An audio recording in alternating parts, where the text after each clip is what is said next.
Salut tout le monde, c'est notre deuxième projet. C'est un TP qu'on va le réaliser ensemble.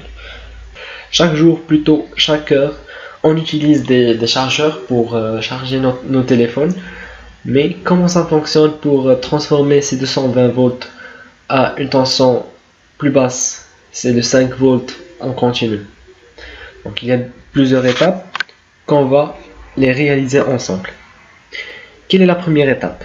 La première étape, c'est de transformer les 220 volts à une tension plus faible et qui est aussi alternative, mais cette fois c'est à une amplitude plus basse. Donc pour la deuxième étape, on aura besoin d'un redressement qui va nous servir à éliminer la partie négative. Et la troisième étape, c'est le filtrage. On va filtrer le signal ou bien la tension et on est presque de courant continu mais pas à 100%.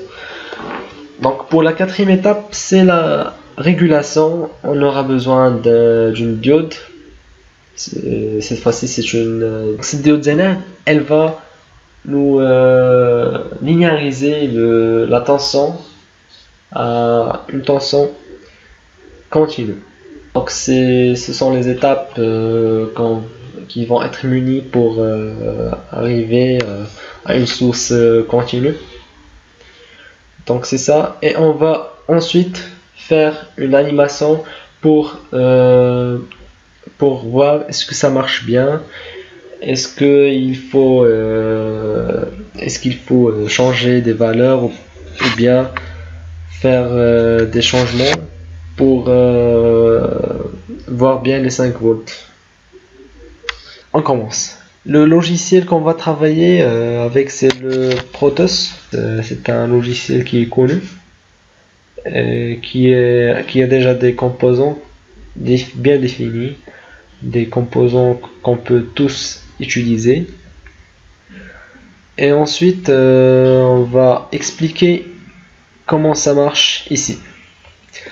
Donc ici on va choisir notre composant. Premièrement, on a la source. La source qu'on va utiliser, c'est la source alternative ou bien alternateur. En anglais c'est alternator. Ok. C'est ça la première chose. On va modifier l'amplitude. On va mettre les 220 avec 50 Hz qu'on a habituellement. On peut bien sûr voir la tension, l'oscilloscope, on va voir un signal sinusoïdal. On monte avec la masse et on va voir. Ce sont les 220. Voilà les 220 avec une vitesse de balayage petite. Voilà les 220.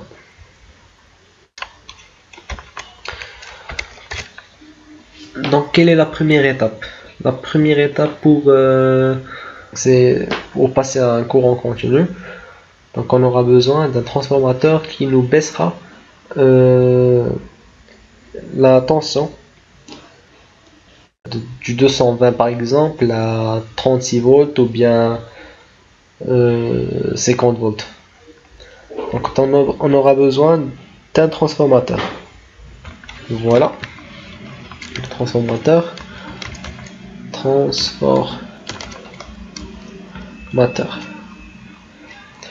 Un simple transformer. Ici un simple transformer. C'est un simple transformateur qu'on aura besoin. Voilà. Donc c'est quoi le transformateur? Le transformateur, normalement, ce sont deux bobines. La première a une inductance qui est grande inductance, et la deuxième avec une petite inductance. Donc comment ça se fait pour transformer les 220 à une tension plus basse? Donc c'est le champ électrique normalement qui se réduit pour avoir une tension basse. Donc ici on aura une grande tension ou bien une haute tension. Ici donc pour la première partie on a les 220 volts, c'est une haute tension. Ici on aura une basse tension. Voilà, on branche ça, mais il faut changer le nombre des inductances. Par exemple, je fais ici, il faut, par exemple, je mets 2000 et là, je mets 200.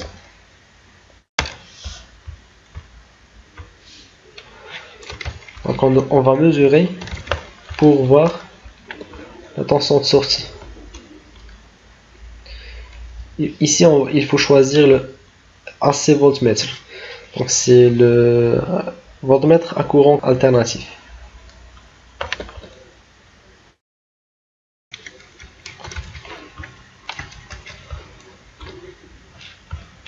Donc ici, il faut choisir le voltmètre à courant alternatif pour voir la tension de sortie qui est plus basse que la tension d'entrée. Voilà, on allume, ça nous donne les 49 volts. Donc c'est bon. Donc passons maintenant pour la deuxième partie. La deuxième partie, c'est la partie du redressement.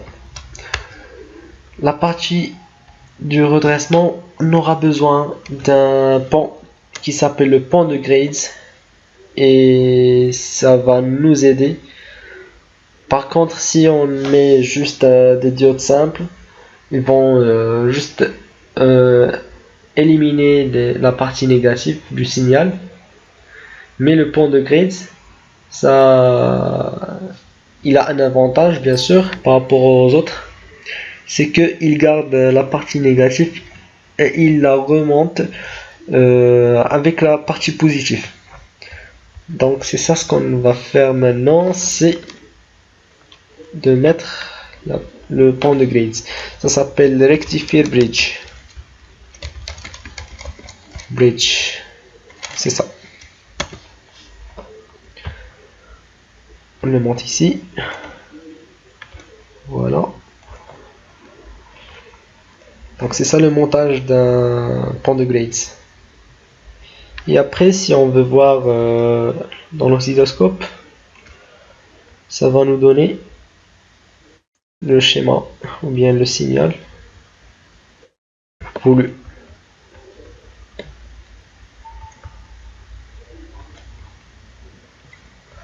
Voilà. Donc maintenant il faut passer à la troisième étape, c'est l'étape du filtrage. Et on aura besoin d'un condensateur et une résistance. Donc qu'est-ce qu'il fait le condensateur? Le condensateur normalement, quand on aura donc ici, je vais brancher ça pour bien expliquer ce qui se passe lorsqu'on branche. Voilà, on voit bien, normalement ce sont les parties positives et ça c'est la partie négative, mais elle est remontée à côté du parti positif. Donc c'est ça le rôle du pont de Graves. Le condensateur. Donc voilà notre signal. Prenons par exemple, c'est ça la partie 0. C'est ça.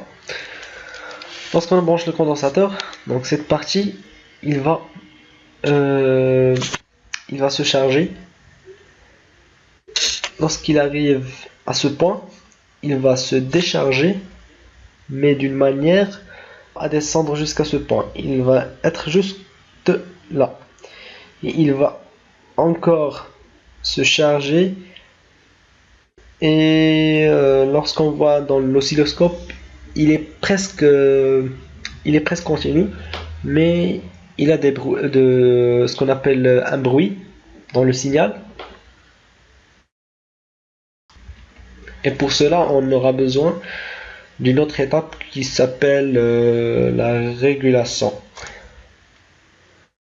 Voilà. Donc, on va monter le condensateur. On va le choisir ici. Capacitor. Animated capacitor pour bien visualiser l'animation de la charge. C'est un bon exemple.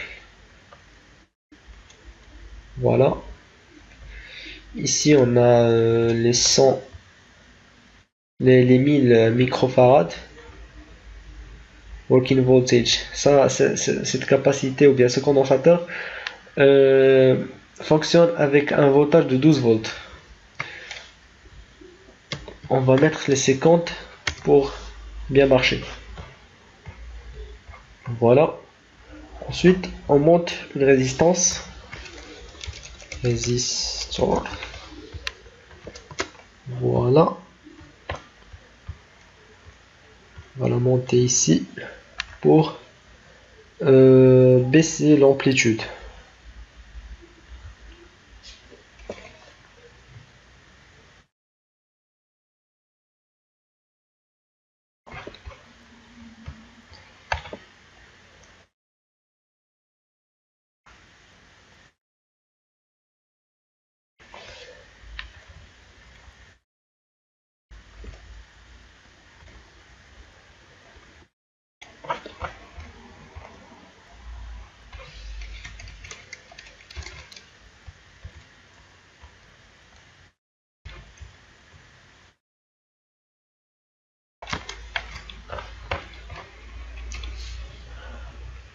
Donc on voit l'oscilloscope pour voir le signal sorti de la diode Zener.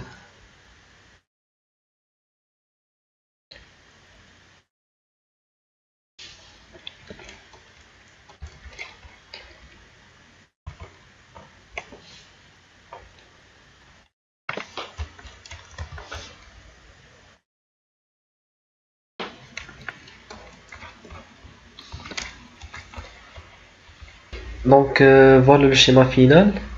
Donc on allume. Il est presque le 5,24.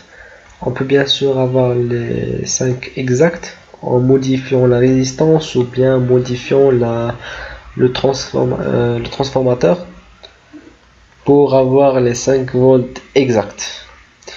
Donc pour essayer, pour voir bien sûr est-ce que ça donne un courant continu, il faut juste monter un oscilloscope et voir la tension de sortie et le voir ici. Voilà. Donc j'augmente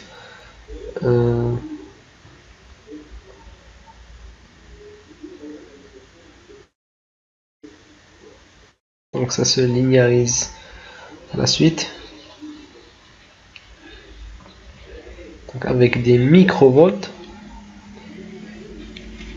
en division, on voit qu'il est presque bien, c'est continu. Juste mettre ça en 20 millivolts, ça se voit que c'est continu. Donc c'est bien. Pour essayer, on va monter un moteur. Voilà.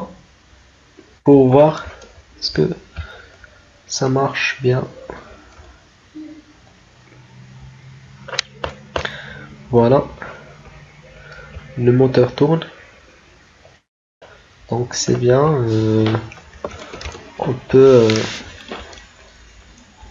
faire la différence entre une source alternative avec une autre continue pour voir la différence entre les moteurs. Donc c'est un moteur à courant continu, bien sûr.